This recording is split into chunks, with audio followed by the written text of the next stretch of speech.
तर शरद पवारांचं निमंत्रण शिंदे फडणवीसांनी नाकारलेलं आहे। पूर्वनियोजित कार्यक्रमामुळे उपस्थित राहू शकत नाही। मुख्यमंत्री कार्यालयाकडून शरद पवार यांना पत्र गेलंय। बारामतीमधील घरी स्नेहभोजनासाठी शिंदे फडणवीसांना निमंत्रण देण्यात आलं होतं। आज बारामतीमध्ये नमो महारोजगार मेळाव्याचं आयोजन आहे। 2 तारखेचा हा विशेष कार्यक्रम आहे आणि या कार्यक्रमासाठी आम्ही पूर्वनियोजित कार्यक्रमामुळे उपस्थित राहू शकणार नाही। त्यामुळे भोजनाचं आमंत्रण जे आहे ते नाकारण्यात आलेलं आहे मुख्यमंत्री आणि उपमुख्यमंत्र्यांकडून। अधिक माहिती घेऊयात, योगेश बोरसे आमचे प्रतिनिधी आहेत। योगेश, काय अधिक माहिती? प्रज्ञा, उद्या बारामतीमध्ये नमो महारोजगार मेळाव्याचं आयोजन करण्यात आलेलं आहे।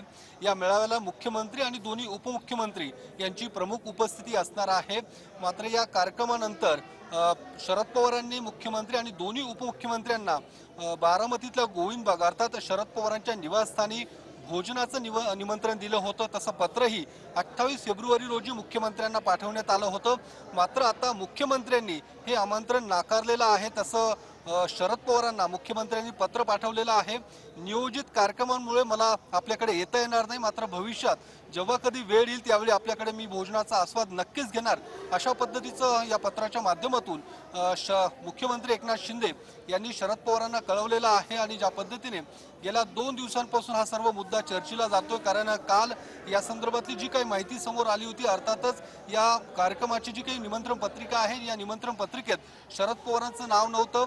मात्र आज पुन्हा नवीन पत्रिका आली, त्यामध्ये शरद पवारांचं नाव हे छापण्यात आलेलं आहे। मात्र कालच सुप्रिया सुळे यांनी स्पष्ट केलं होतं की जरी आमचं कार्यक्रम पत्रिकेमध्ये नाव नसलं तरी सुद्धा आम्ही मुख्यमंत्री आणि दोन्ही उपमुख्यमंत्र्यांना जेवणाचं आमंत्रण दिलेलं आहे।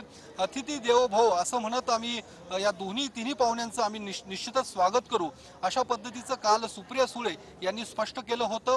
आज मात्र मुख्यमंत्री कार्यालयाकडून हे स्पष्ट करण्यात आलेलं आहे की नियोजित कार्यक्रमांमुळे आम्हाला या कार्यक्रमाला व एकूणच शरद पवारांनी जे काही निमंत्रण दिलं होतं भोजनाचं, त्या कार्यक्रमाला आम्हाला जाता येणार नाही, अशा पद्धतीचं स्पष्टीकरण हे मुख्यमंत्री कार्यालयाकडून आता देण्यात आलेलं आहे। नक्कीच धन्यवाद या संपूर्ण सविस्तर माहितीसाठी योगेश।